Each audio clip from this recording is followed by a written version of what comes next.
I'm Bob Hallmark in studio in Longview today. Let's talk flooding. Now, I know that we are coming into the area now. April and May traditionally is when East Texas gets an enormous amount of rainfall. Sometimes that rainfall leads to bulging banks on the Sabine and the lake areas, and that sometimes means flooding in our area. But there are ways that can be minimalized through the auspices of the Sabine River Authority and through the Texas Water Development Board.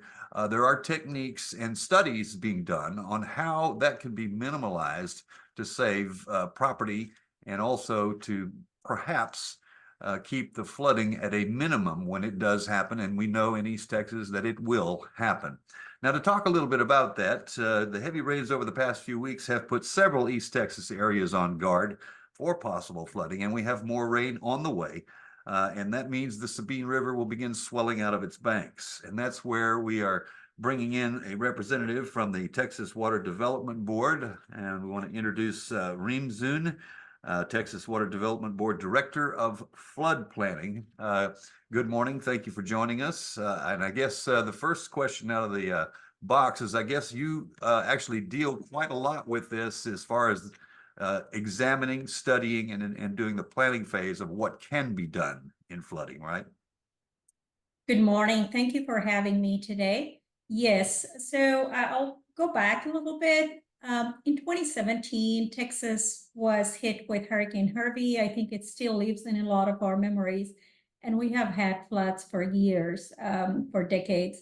So legislature, after Hurricane Harvey, after the widespread and very costly aftermath of Harvey, passed a bill, Senate Bill 7 and 8 in 2019.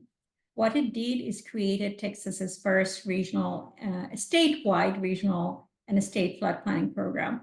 In addition to that, it also put funding towards mapping. We did not have a statewide mapping of flood hazard. The first step of fixing any problem is to identify what the problem is. If we do not know where the flood risk or hazard is, or people do not know, more importantly, if members of public do not know, we can't do a whole lot about it. So that was mapping and planning. The legislature also passed a bill to inject a sizable amount of funding, just over $700 million, to give it to the communities, such as the communities along Sabine River, to do their own projects. I often say that in an ideal world, we would do the mapping first, we'll identify what's at risk, and then we'll plan for it. What are we going to do to reduce the risk? And then finally we'll implement the project.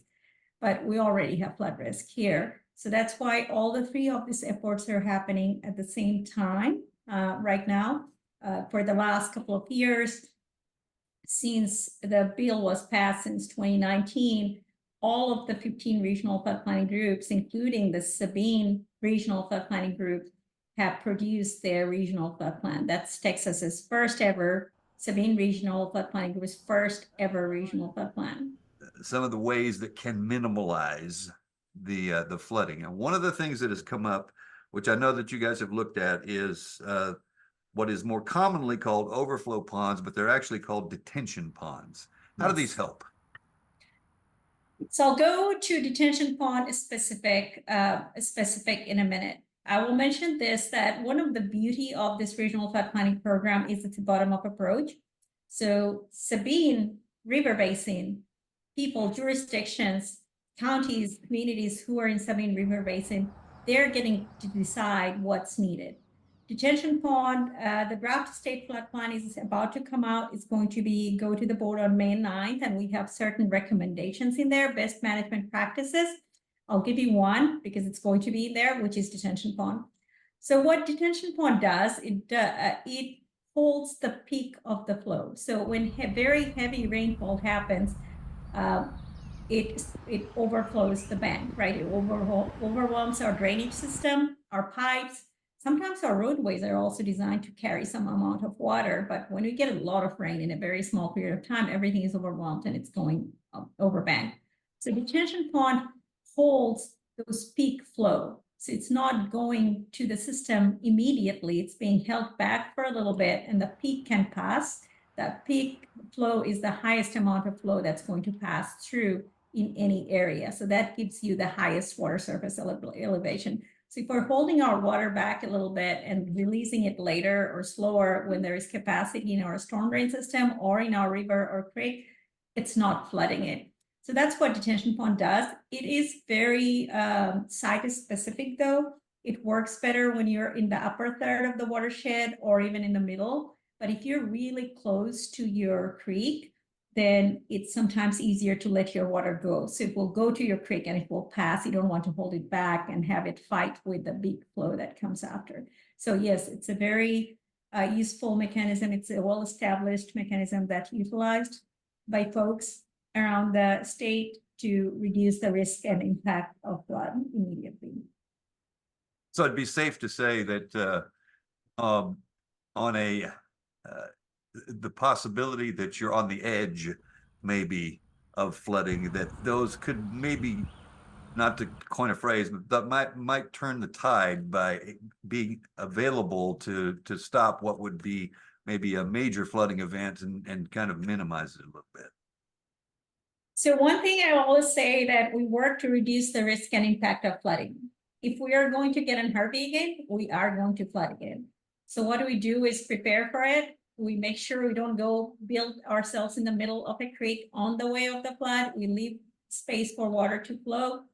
And then we build responsibly, like the example you gave with detention pond. We can significantly reduce the risk and impact of flooding by doing this best floodplain management practices. Who would engineer something like that if you were to look at, you know, placement of a new detention area, pond area? It would The water resources engineer. If I were to do a development, I would want a water resources engineer to sign and seal it, or a civil engineer to sign and seal it, seal the pond, especially for any kind of impactful. Now let's educate people about. A lot of people probably don't even know what your acronym stands for, but it is the Texas Water Development Board. So Texas Water Development Board was established after the droughts of the 50s, after the severe droughts that happened in the 50s.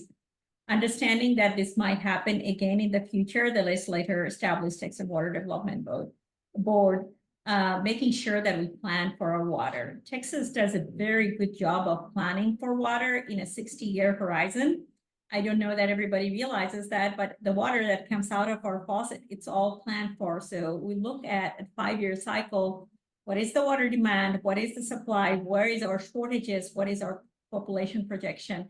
And then we plan for it, for the strategies. And water conservation is one, or building new water supply is another one. So that's one of water development's role, doing water planning in a 60-year horizon. And TWDV did such a good job of it. Apparently, that's why we're given now go to plan for flood as well. So now we're planning for flood.